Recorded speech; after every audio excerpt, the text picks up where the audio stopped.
রাশিয়ার উপর সম্ভাব্য পরমাণু হামলার প্রস্তুতি নিচ্ছে ন্যাটো।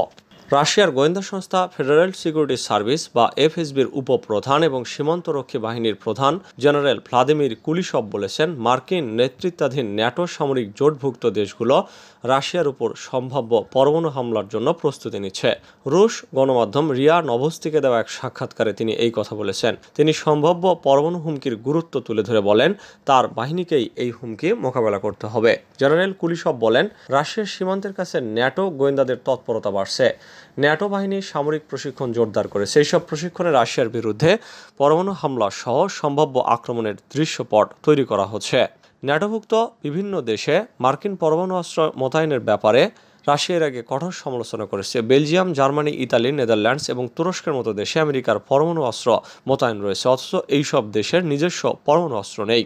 আরও উদ্বেগের বিষয় হচ্ছে, যে সমস্ত দেশে পরমাণু অস্ত্র মোতায়েন করা হয়নি এমন দেশে মহড়ায় অংশ নিচ্ছে। প্রথম নাইট ক্লাব খুলল সৌদি, প্রবেশাধিকার রয়েছে নারীদেরও। ধনী নাগরিকদের নৈশ জীবন উদযাপনের জন্য প্রথম নাইট ক্লাব খুলেছে সৌদি আরব। চলতি মে মাসে রিয়াদের অভিজাত এলাকা জাকসে উদ্বোধন করা হয়েছে বিস্ট হাউস নামের এই নাইট ক্লাব।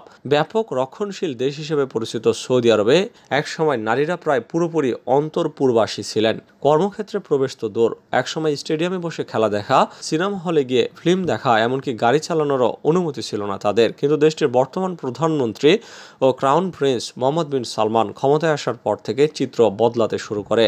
নারীদের জন্য কর্মক্ষেত্রে প্রবেশের দরজা খুলে যায়, সেই সঙ্গে অন্যান্য সামাজিক বিধিনিষেধও কেটে যেতে শুরু করে।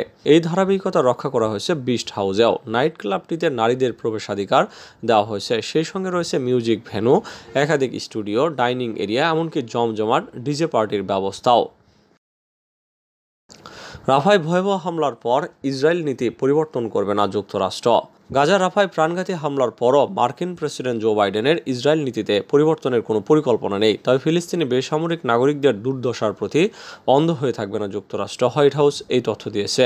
যুক্তরাষ্ট্র গাজা যুদ্ধে ইসরায়েলকে শত শত কোটি ডলারের অস্ত্র সহায়তা দিচ্ছে। গাজার স্বাস্থ্য কর্তৃপক্ষ জানিয়েছে, ইসরায়েলের রবিবারের হামলায় বাস্তুচ্যুতদের জন্য নির্মিত একটি শিবিরে আগুন লেগে ৪৫ জনের মৃত্যু হয়েছে। ন্যাশনাল সিকিউরিটি কাউন্সিলের মুখপাত্র জন কির্বি বলেন, রাফায় ইসরায়েলের কর্মকাণ্ড বাইডেনের রেড লাইন লঙ্ঘন করবে বলে ওয়াশিংটন বিশ্বাস করে না। হোয়াইট হাউসে এক ব্রিফিংয়ে কির্বি বলেন, রবিবারের হামলার পর যুক্তরাষ্ট্র নীতি পরিবর্তন করবে এমন কোনো তথ্য আমার কাছে নেই। ইসরায়েলিরা এর তদন্ত করতে যাচ্ছে। রাফায় আরও এক মিশরীয় সেনা নিহত। আরও একজন মিশরীয় সৈন্য মঙ্গলবার ভোরে মারা গেছেন। লন্ডন ভিত্তিক মিশরীয় group Sinai foundation for human rights স্থানীয় সূত্রের বরাতে এক্সে এই তথ্য জানিয়েছে। উত্তর সিনাই রাফা সীমান্ত ক্রসিংয়ের কাছে সোমবার মিশরের সেনাবাহিনী এবং ইসরায়েলি সেনাদের মধ্যে সংঘর্ষের সময় এই সেনা আহত হয়েছিলেন। স্থানীয় সূত্রে বরাতে ওই পোস্টে বলা হয়েছে, ২১ বছর বয়সী ইব্রাহিম ইসলাম আবদেল রাজাক হলেন দ্বিতীয় মিশরীয় সৈন্য যাকে গুলি করে হত্যা করা হয়েছে। যদিও মিশরীয় বাহিনী আবদেল রাজাকের মৃত্যুর বিষয়টি নিশ্চিত বা অস্বীকার করেনি। পরিবারের সদস্য এবং সামাজিক মিডিয়া ব্যবহারকারীরা সামরিক ইউনিফর্ম পরা তার ছবি সংযুক্ত করে শোক প্রকাশ করেছে। পরিবারের একজন সদস্য দুঃখ প্রকাশ করে সামাজিক যোগাযোগ মাধ্যমে লিখেছেন, আবদেল রাজাকের ২ বছরের সামরিক সেবা শেষ করার জন্য আর মাত্র ৫০ দিন বাকি ছিল। ইসরায়েলি বাহিনী ৩ সপ্তাহ আগে রাফা ক্রসিং নিয়ন্ত্রণে নেওয়ার পর থেকেই মিশর ও ইসরায়েলের মধ্যে উত্তেজনা বেড়েছে। রোবট কুকুরের পিঠে রাইফেল, সামরিক মহড়া চীনের। ছবিতে দেখতে জনপ্রিয় ব্রিটিশ ডিস্টোপিয়ান শো ব্ল্যাক মিররের মতো দেখলেও প্রকৃতপক্ষে এটি আধুনিক যুদ্ধক্ষেত্রের জন্য রোবোটিক্সের সবশেষ অভিযোজন মাত্র। কম্বোডিয়ার সাথে সাম্প্রতিক মহড়ার সময় চীনের সামরিক বাহিনী একটি রোবট কুকুরকে দেখায়, যার পিঠে একটি স্বয়ংক্রিয় রাইফেল লাগানো ছিল। মূলত মানুষের সেরা বন্ধুকে হত্যার যন্ত্রে পরিণত করা হয়েছে। মঙ্গলবার এক প্রতিবেদনে যুক্তরাষ্ট্রের সংবাদ মাধ্যম CNN এই তথ্য সামনে আনে। প্রতিবেদনে বলা হয়, রাষ্ট্রীয় সম্প্রচারকারী সিসিটিভির একটি ভিডিওতে চেন ওয়াই নামের একজন চীনা সৈনিক বলেছেন, এটি আমাদের দূরবর্তী এবং কঠিন যুদ্ধ অভিযানের নতুন সদস্য হিসেবে কাজ করতে পারে। এছাড়াও এটি সত্যিকারের সেনা সদস্যদের প্রতিস্থাপন করতে পারে, সেই সাথে শত্রুকে চিহ্নিত করতে এবং লক্ষ্যবস্তুতে আঘাত করতে পারে। চীন কম্বোডিয়া গোল্ডেন ড্রাগন ২০২৪ অনুশীলনের সময় তৈরি করা ২ মিনিটের ভিডিওতে রোবট কুকুরটিকে একটি দূরবর্তী অপারেটরের নিয়ন্ত্রণে হাঁটা, লাফিয়ে এবং শুয়ে এবং পিছন দিকে সরতে দেখায়।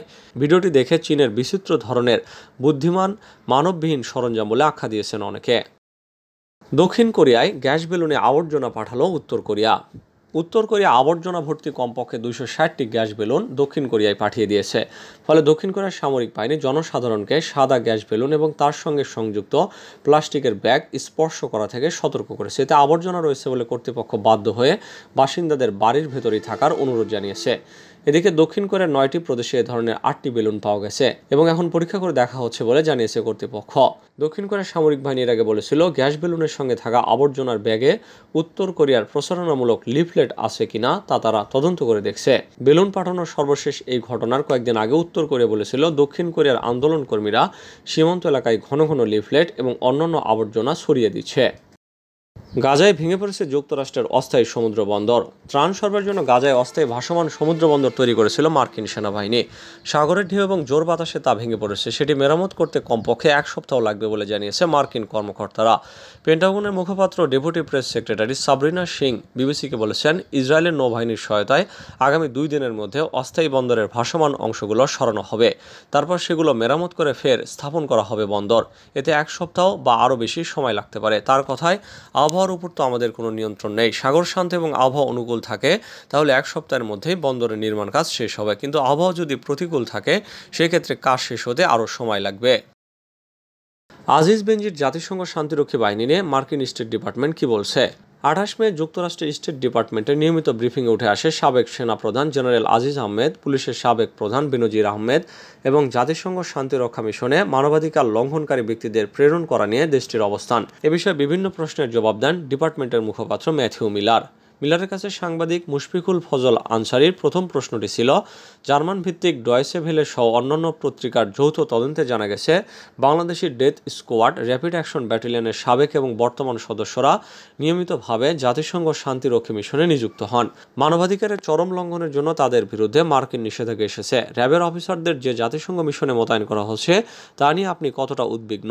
যেখানে যুক্তরাষ্ট্র সেখানকার উল্লেখযোগ্য তহবিলের যোগানদাতা। যুক্তরাষ্ট্রের দেওয়া প্রায় 27% তহবিলে দেশটির করদাতাদের অর্থ থেকে আসে। জবাবে মিলার বলেন, আমরা এই রিপোর্টগুলোর বিষয়ে সচেতন। শান্তিরক্ষা কার্যক্রম আন্তর্জাতিক শান্তি এবং নিরাপত্তার উন্নয়নে অপরিহার্য ভূমিকা পালন করে। শান্তিরক্ষী কর্মীদের মানবাধিকার রক্ষা করাটা অপরিহার্য।